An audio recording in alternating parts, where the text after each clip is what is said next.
আজকে আমার রেসিপি হচ্ছে ইঁচড়ের আচার। তার জন্যে এই যে ইঁচড় নিয়েছি, ইঁচড়টা এবার কেটে ডুমো করে নেব। ইঁচড়টা ডুমো ডুমো করে কেটে নিয়েছি। আর তার সঙ্গে লাগছে ইঁচড়ের আচারে তেঁতুলটা একটু জলে ভিজিয়ে কাট করে নিয়েছি, ভাজা মশলার গুঁড়ো, ধনে জিরে, অল্প একটু মেথি দিয়ে ভেজে গুঁড়ো করে নিয়েছি, শুকনো লঙ্কার গুঁড়ো, সর্ষের তেল, লবণ, হলুদ, আখের গুড় আর জল। এবার প্রেসারে দিয়ে এঁচড়টা সেদ্ধ করে নিই।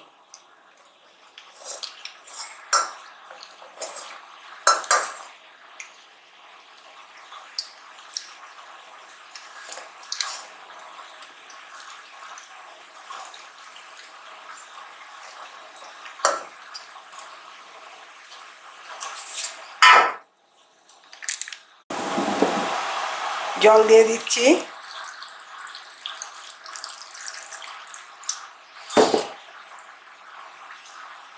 পরিমাণ মতো ইঁচড় সেদ্ধ করার সময় লবণ দেব,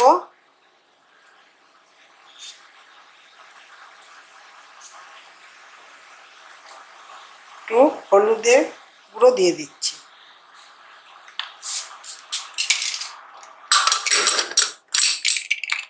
প্রেসারে দিয়ে এবার একটা ছেঁকনির মধ্যে ফেলে দিলাম, দিয়ে জলটা ভালো করে জিরিয়ে নেব।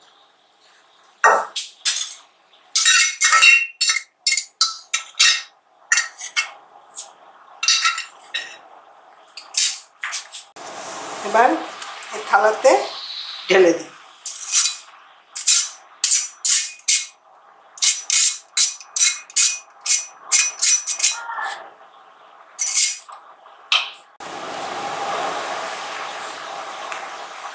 এবার এঁচড়েরটা সেদ্ধ হয়ে গেছে ভালো। এবার এক এক করে সব জিনিসগুলো এঁচড়ের মধ্যে দিয়ে দিচ্ছি। প্রথমে পরিমাণ মতো লবণ দিলাম, তেঁতুলের কাঠটা দিয়ে দিলাম,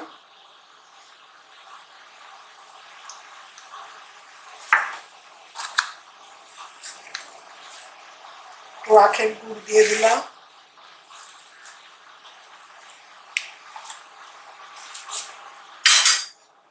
দিয়ে একটা চামচি দিয়ে ভালো করে মিশিয়ে দিই।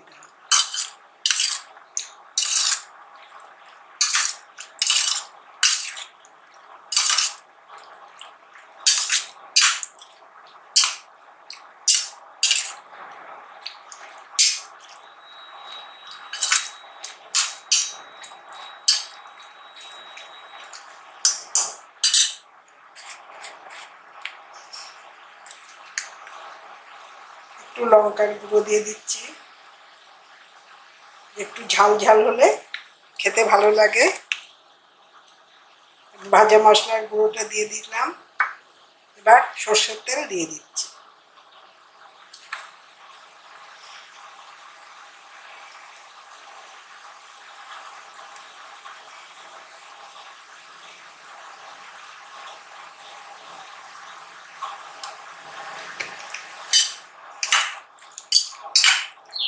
সর্ষের তেল দিয়ে ভাজা মশলাটা দিয়ে দিয়েছি,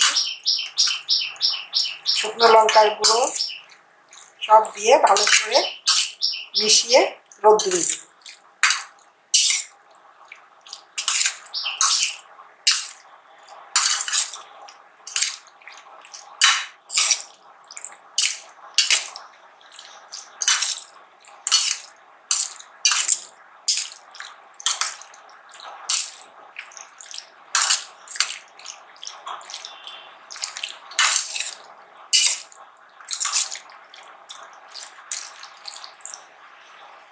আর একটু সর্ষের তেল দিচ্ছি।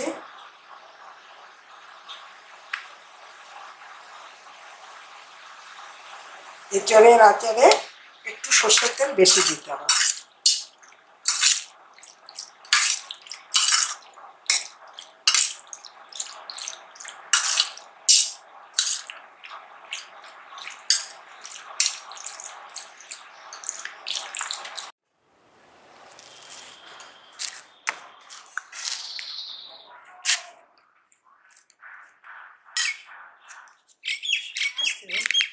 এঁচড়ের আচারটা তৈরি করে এনেছি, এনে রোদ্রে দিতে হবে, অন্তত 2 থেকে 3 দিন টানা রোদ্রে দিতে হবে। একটা নেট দিয়ে ভালো করে ঢেকে দিতে হবে।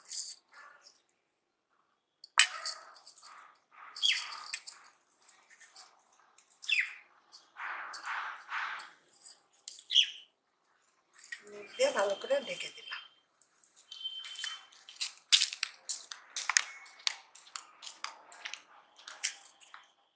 দু 3 দিন ধরে থালায় ইয়ে করে রোদ্রে দিয়ে দিয়েছি, টানা রোদ্রে। এবার ঢাকনাটা তুলে দিলাম, দিয়ে এই যে শুকিয়ে এরকম হয়েছে।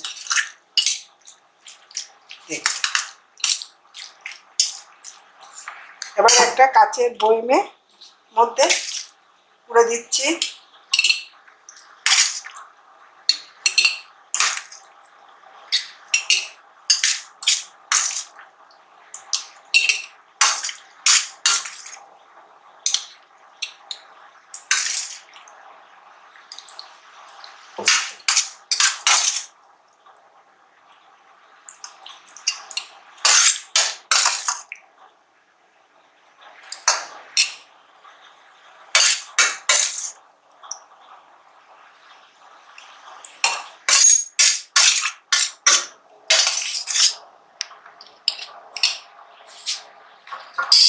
এই কাচের বয়মের মধ্যে দিয়ে দিলাম, দিয়ে এই কাচের বয়ম সমেত আরো 5-6 দিন টানা রোদ্রে দিতে হবে। দিয়ে রেখে দিলে তাহলে খুব ভালো থাকবে। আর একটু যে যেমন তেল খাবে সেই পরিমাণে ইঁচড় আচারে তেল দিতে হবে। আমি আর একটু তেল দিয়ে দিচ্ছি।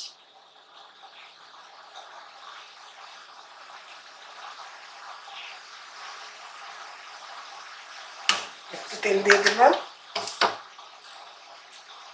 এই ইঁচড়ের আচারের রেসিপিটা যদি আপনাদের পছন্দ হয় তাহলে আমাকে লাইক করুন, শেয়ার করুন, সাবস্ক্রাইব করুন।